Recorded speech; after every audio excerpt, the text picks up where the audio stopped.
सभी साथियों को राम राम। स्वागत है आप सभी का GK GS by Harish Bhardwaj official YouTube channel के अंदर। जैसे कि आप सभी जानते हैं, दिल्ली पुलिस के द्वारा जो है काफ़ी सारी वैकेंसियां जो है रिलीज़ की जा चुकी है। सबका सिलेबस लगभग जो है सेम ही रखा गया है, बट ये जो सीरीज हम चला रहे हैं ये स्पेशली दिल्ली पुलिस एग्जीक्यूटिव के लिए जो है वैकेंसी जो आई है उन्हीं के लिए जो है स्पेशल सीरीज, जिसके अंदर जो है जीके जीएस जो है 50 मार्क्स की जो है जीके जीएस आपकी यहाँ पर पूछी जाती है। तो उसी के लिए जो है हम ये प्लेलिस्ट स्टार्ट कर रहे हैं। इसके अंदर जो है 3-4 टॉपिक मैं ऑलरेडी करवा चुका हूँ, जिसके अंदर पहला टॉपिक हम जो है हड़प्पा का कर चुके हैं, ठीक है। मौलिक अधिकार का उसके अंदर हम टॉपिक कर चुके हैं, ठीक है। मौलिक अधिकार का टॉपिक कर चुके हैं। एक आधा टॉपिक और हम जो है इसके अंदर कर चुके हैं। तो आज हम जो है इसके अंदर एक और नया टॉपिक्स करने वाले हैं, जिसके अंदर हम इंपॉर्टेंट अनुच्छेद देखने वाले हैं, ठीक है।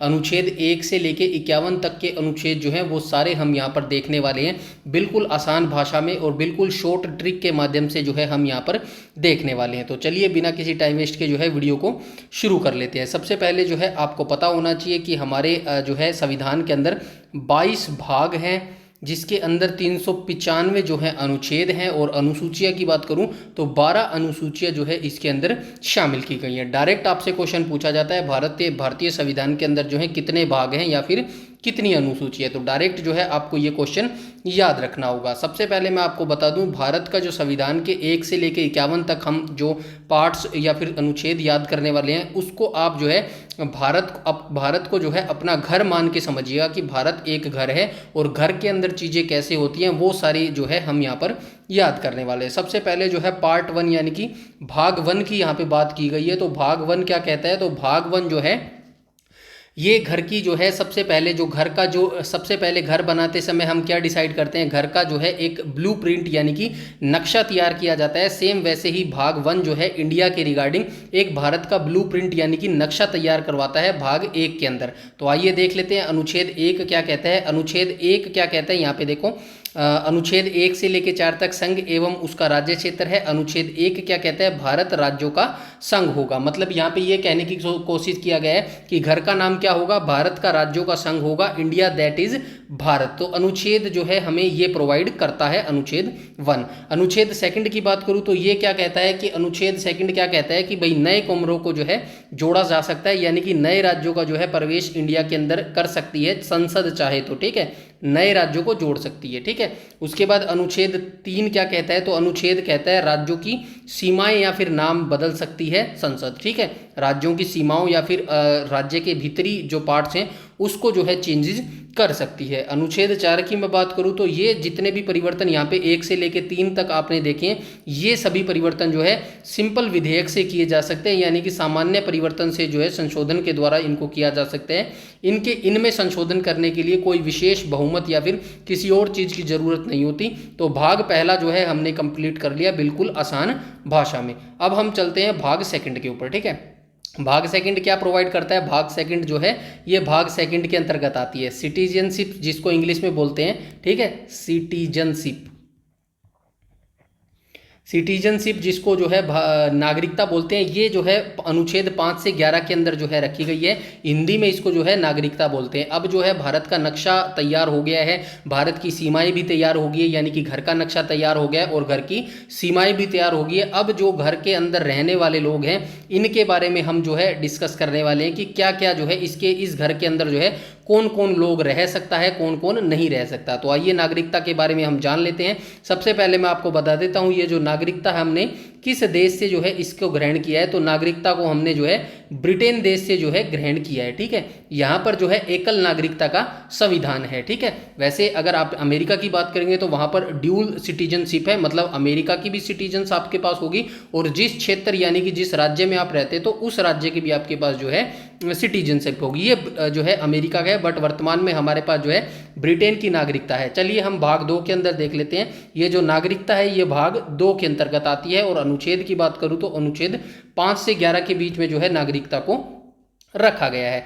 अब अनुच्छेद में 5 की बात करूं तो अनुच्छेद 5 को आप क्या कैसे याद रखेंगे, 5 को याद रखेंगे पंच तत्व, ठीक है।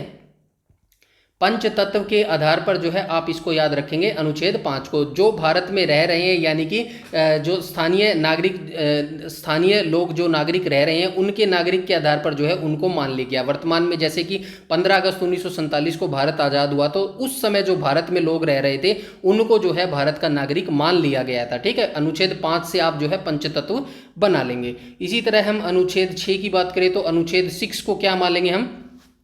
6 को इंग्लिश में बोलेंगे मिक्स। ठीक है, 6 को क्या बोलेंगे? मिक्स बोलेंगे। मतलब जो लोग पाकिस्तान में भारत आए थे उनको भी जो है भारत के नागरिक जो है मान लिया गया था। ठीक है, अनुच्छेद 7 की बात करूं तो अनुच्छेद 7 को आप किस तरीके से याद रखेंगे? अनुच्छेद 7 को आप याद रखेंगे हेवन। ठीक है, हेवन यानी कि स्वर्ग। जो लोग जो है स्वर्ग की खोज में पाकिस्तान चले गए थे और फिर पाकिस्तान में जाके उनको पता चला भाई स्वर्ग तो यहाँ पे नहीं है, असली स्वर्ग जो है हिंदुस्तान में ही है, तो ऐसे लोग जो लोग पाकिस्तान गए और फिर वापस लौट के आ गए, ऐसे जो है अनुच्छेद 7 के अंदर हमें बताया गया है। 7 का उल्टा क्या हो जाएगा? हेवन हो जाएगा। इसके बाद हम चलेंगे अनुच्छेद 8। अनुच्छेद 8 में क्या है? 8 में क्या है भाई? विदेश भारतीय मूल के लोग। 8 मतलब 8 को आप कैसे याद रखेंगे? वेट से याद रखेंगे। ठीक है, 8 मतलब वेट, मतलब भारत वेट करता रहा। जो लोग विदेशों में भारत के रह रहे थे उनके लिए जो है नागरिकता के लिए भारत संविधान जो है वेट करता रहा। इसी तरह हम अनुच्छेद 9 की बात करें तो अनुच्छेद 9 को आप कैसे याद रखेंगे? अनुच्छेद 9 को इंग्लिश में क्या बोलेंगे? नो। नो भाई, नो नो नो। अगर कोई नागरिक भाई किसी और देश की जो सिटीजनशिप है वो ग्रहण कर लेगा तो भाई इंडिया की फिर उसको नागरिकता नहीं मिलेगी। नो, नो वाला नो नो नो ना भाई, नो, फिर इंडिया की नागरिकता नहीं मिलेगी। ठीक है, अनुच्छेद 10 की बात करूँ तो 10 में क्या आएगा? यहाँ पे लिखना रह गया, कोई बात नहीं, हम यहाँ पे लिख देते हैं निरंतरता। ठीक है, निरंतरता हो जाएगा। ठीक है, निरंतरता यानी कि कॉन्टिन्यूटी। अब 10 को आप कैसे लिखेंगे? 10 मतलब बस। बस कैसे चलती है? कॉन्टिन्यूटी चलती रहती है ना, निरंतरता बस जो है चलती रहती है। तो अनुच्छेद 10 में क्या है? निरंतरता है। ठीक है, अनुच्छेद लास्ट हम देखें अनुच्छेद 11 में क्या है? तो अनुच्छेद 11 को आप सिंपल तरीके से याद करेंगे, अंतिम अधिकार जो है इन सभी में चेंजेस का वो किसके पास है? संसद के पास हो जाएगा। तो ठीक है, 2 भाग हमने डिस्कस कर लिए हैं। भाग 1 के अंदर जो है भारत का ब्लूप्रिंट यानी कि नक्शा हमने तैयार कर लिया। उसके बाद भाग 2 की बात करें तो भाग 2 के अंदर जो है हमने नागरिकता देख लिया, मतलब कि भारत के कमरों के अंदर जो है कौन कौन लोग रहेंगे और कैसे जो है उसके अंदर लोग रहेंगे। अब हम चलते हैं भाग 3 के अंतर्गत, यानी कि हमारे जो है मौलिक अधिकारों के बाद के ऊपर चलते हैं। इनको भी हम बिल्कुल बेसिक भाषा में जो है ट्रिक के माध्यम से चलेंगे। ठीक है, तो मौलिक अधिकार जो है हमने किस देश से ग्रहण किए सबसे पहले आपको पता होना चाहिए। भाग 3 में जो है ये वर्णन किया गया इनका, भाग 3 के अंदर। और अनुच्छेद की बात करूं तो अनुच्छेद जो है ये 12 से 35 के बीच में है। ठीक है, 12 से 35 के बीच में, और अमेरिका देश से जो है हमने इनको ग्रहण किया है। ठीक है, ये हो गई हैं बेसिक सी चीज़ें। अब हम चलते हैं इनके अनुच्छेदों के ऊपर। ठीक है, यहाँ पे देखो लिखा भी गया भाग 3 और अनुच्छेद 12 से 35 के बीच में ये लिखा गया है। सबसे पहला कौन सा अधिकार आता है? समानता का अधिकार आता है। तो ये चीज़ें जो है बिल्कुल हम बिल्कुल आसान भाषा में समझेंगे। समानता का अधिकार किस अनुच्छेद से किस अनुच्छेद के बीच में है? तो 14 से 18 के बीच में, कानून के समक्ष सभी समान होंगे। तो इसको कैसे आप समझेंगे? मतलब घर में जो भाई बहन है, फॉर एग्जाम्पल मान लो कि 14 से 18 साल के घर में 2 भाई बहन है। ठीक है, अब ऐसा तो नहीं हो सकता कि मम्मी वही बेटे को दे दे और जो है बेटी को ना दे। तो उस समय जो है आप ऐसे मान के चलिएगा, घर में जो दोनों बच्चे हैं वो सेम है, कोई चीज़ अगर एक के लिए आएगी तो वो दूसरे के लिए भी आएगी, ऐसा नहीं है किसी एक के लिए आएगी। ठीक है, तो इससे आपको क्या चलता है? समानता। ठीक है, तो घर में जो बच्चे होते हैं वो सभी समान होते हैं, तो यानी कि समानता का अधिकार हो जाएगा। दूसरे नंबर पर है स्वतंत्रता का अधिकार। स्वतंत्रता का अधिकार यानी कि अब बच्चे बड़े हो गए हैं, 19 से 22 साल के बीच में बच्चे आ गए हैं, तो 19 से 22 साल के बीच में सभी बच्चों को आज़ादी चाहिए होती है। अब ये उम्र क्या होती है? ये कॉलेज की उम्र भी होती है, समझ रहे हैं ना, कॉलेज जाने की भी उम्र यही होती है। बच्चे जो 19 से 22 साल के होते हैं वो कॉलेज के अंदर आती हैं। इनको सभी प्रकार की जो है कॉलेज के अंदर जो है भाई स्वतंत्र चाहिए होती है, घूमने का अधिकार इनको चाहिए होता है भाई। ठीक है, जो है गर्लफ्रेंड बॉयफ्रेंड बनाने का भी जो है इनको अधिकार चाहिए होता है। इनको सब तरीके की जो है स्वतंत्रता चाहिए होती है। तो उसी तरह जो है स्वतंत्रता का अधिकार हमारा जो है 19 से 22 के बीच में जो है आ जाता है भाई। जो है गर्लफ्रेंड लोग बनाते हैं, लड़का गर्लफ्रेंड बनाता है और जो लड़की होती है वो बॉयफ्रेंड बनाता है। तो यानी कि ये एक बेसिक सा तरीका है। लेमन लैंग्वेज की मैं बात करूँ, लोकल लैंग्वेज की, बस ये एक समझाने की आपको सिंपल सी चीज़ मैं आपको बता रहा हूँ। ठीक है, स्वतंत्रता अधिकार 19 से 22 साल जब आप कॉलेज में जाते हैं तब। उसके बाद जो भाई आप चले जाएंगे पिएंगे तो भाई किसी के साथ गलत काम भी करेंगे या अलाना फलाना जो भी करेंगे, उसके बाद क्या होगा, उसके बाद होगा आपका शोषण। भाई लड़का हो या लड़की हो, दोनों दोनों आज के समय में तो ऐसा कलयुग आया हुआ है, सभी का शोषण होता है, चाहे लड़का हो या लड़की हो। तो शोषण के विरुद्ध अधिकार हो जाएगा हमारा अनुच्छेद 23 से 24 के बीच में जो है हमारा शोषण के विरुद्ध अधिकार हो जाएगा। ठीक है भैया, अगर आप छूट लेंगे, भाई स्वतंत्रता आपको 19 से 22 साल के बीच में मिलेगी सारी प्रकार की, तो भाई शोषण भी तो करोगे आप, लड़का हो या लड़की हो सभी तो शोषण तो होगा ना। तो ठीक है, इसी तरीके से मानेंगे आप, शोषण का अधिकार जो है अनुच्छेद 23 से 24 के बीच में दिया गया है। उसके बाद भाई धर्म की स्वतंत्रता है। भाई जैसे आपका शोषण हो जाएगा, भाई लड़की का शोषण हुआ या फिर लड़के का शोषण हुआ, वो किसके पास जाएंगे, वो जाएंगे भाई पुलिस के पास। ठीक है, फिर पुलिस क्या करेगी, भाई पुलिस क्या करेगी, फॉर एग्जाम्पल जैसे भाई गर्लफ्रेंड बॉयफ्रेंड थे, किसी ने उसका शोषण कर दिया, भाई लड़की का शोषण कर दिया, फिर आएगी बीच में पुलिस। पुलिस क्या करेगी भाई, उन दोनों की शादी करवा देगी। अब ऐसा तो जरूरी नहीं कि सभी भाई एक ही कास्ट से संबंधित हो भाई, ठीक है, कोई जो है अदर कास्ट की भी हो सकती है, जैसे कि लड़का भाई जाट हो गया और लड़की जो है भाई किसी और कास्ट की होगी। तो उस समय क्या चाहिए होगी, उस समय हमें चाहिए होगी धर्म की स्वतंत्रता। भाई धर्म की भी तो स्वतंत्रता होनी चाहिए। अनुच्छेद 25 से 28 में क्या दिया गया है, धर्म की स्वतंत्रता। भाई धर्म का स्वतंत्रता है तभी तो भाई जो है आपकी फिर शादी हो पाएगी। भाई शादी होएगी तो फिर बच्चे बुच्चे भी होंगे। भाई शादी होएगी तो उसके बाद बच्चे भी तो होंगे। तो बच्चे का अधिकार क्या है, फिर क्या है, सांस्कृतिक, शैक्षिक और जो है शिक्षा। भाई शिक्षा भी तो बच्चों को पढ़ाएंगे भी तो भाषा और जो है संस्कृति की शिक्षा किसमें, अनुच्छेद 29 से 30 के बीच में क्या है, संस्कृति की। ठीक है, संस्कृति एवं शिक्षा का अधिकार। ठीक है, एवं शिक्षा का अधिकार। ठीक है, अब ये भाई सब कुछ कांड कर लिया आपने। भाई समानता आपकी बचपन में हो गई है, स्वतंत्रता आपने सारी स्वतंत्रता 19 से 22 साल के बाद में जी ली है। उसके बाद 23 से 24 साल की उम्र में जो है आपका शोषण भी हो गया। शोषण के बाद जो है भाई आपकी पुलिस ने शादी करा दी, मतलब यहीं पे 25 से 28 में धार्मिक स्वतंत्रता भाई आपने करा दी, 25 से 28 के बीच में आपकी शादी हो गई। उसके बाद आपके बच्चे हो गए, 29 से 30 साल की आयु में आपके बच्चे हो गए। बच्चों के पढ़ाने के लिए भाषा और संस्कृति की जरूरत पड़ी। उसके बाद क्या हुआ भाई, 32 साल के हो गए आप। ठीक है, अनुच्छेद 32 क्या कहता है, अनुच्छेद 32 यानी कि 32 साल के आप हो गए और 32 साल के बाद आपको ये लगा भाई जिंदगी में अब सब कुछ कर लिया है,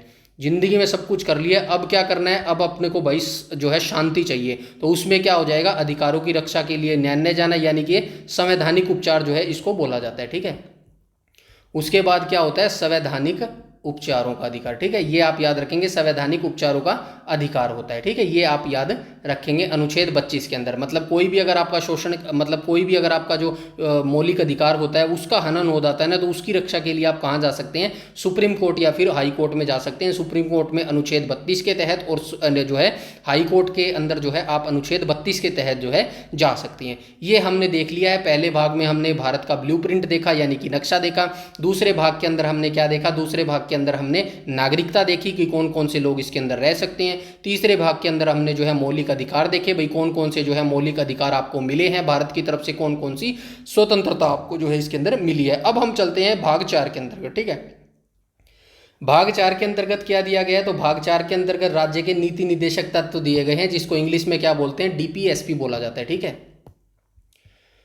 डीपीएसपी जो है इनको इंग्लिश में बोला जाता है, हिंदी में इनको राज्य तत्व बोला जाता है। और ये किस देश से जो है हमने ग्रहण किया है, इनको जो है हमने आयरलैंड देश से जो है ग्रहण किया है। ठीक है, आयरलैंड के देश से हमने इनको ग्रहण किया है। भाग 36 से 51 के बीच में जो है ये वर्णित किया गया है। अब भाई अनुच्छेद 38 क्या कहता है, अनुच्छेद 38 कहता है भाई सामाजिक, आर्थिक, राजनीतिक न्याय, मतलब सभी को जो है समान न्याय मिलेगा अनुच्छेद 38 के तहत। उसके बाद समान काम के लिए समान वेतन भी मिलेगा, भाई ये कहता है अनुच्छेद 39 के तहत। उसके बाद जो है गरीब व्यक्ति जो भी होंगे, गरीबों को जो है मुफ्त कानूनी सहायता मिलेगी अनुच्छेद 39A के तहत। सिंपल सी लैंग्वेज में आपको ये चीज़ें याद रखनी है। समान नागरिक संहिता की बात करूँ तो ये अनुच्छेद 44 के अंतर्गत दिया गया है। भाई समान नागरिक संहिता अनुच्छेद जो है अनुच्छेद 44 के तहत है।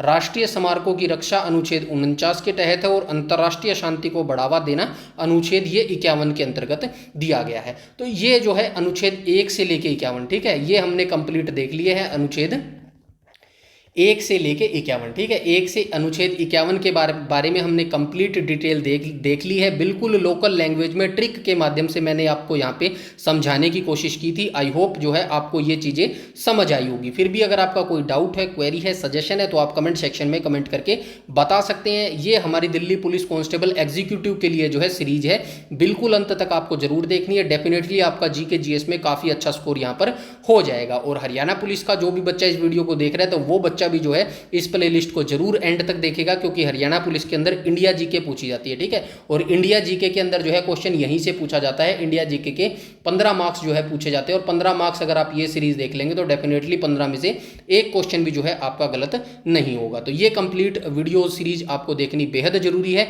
इस वीडियो में इतना ही, तब तक के लिए धन्यवाद।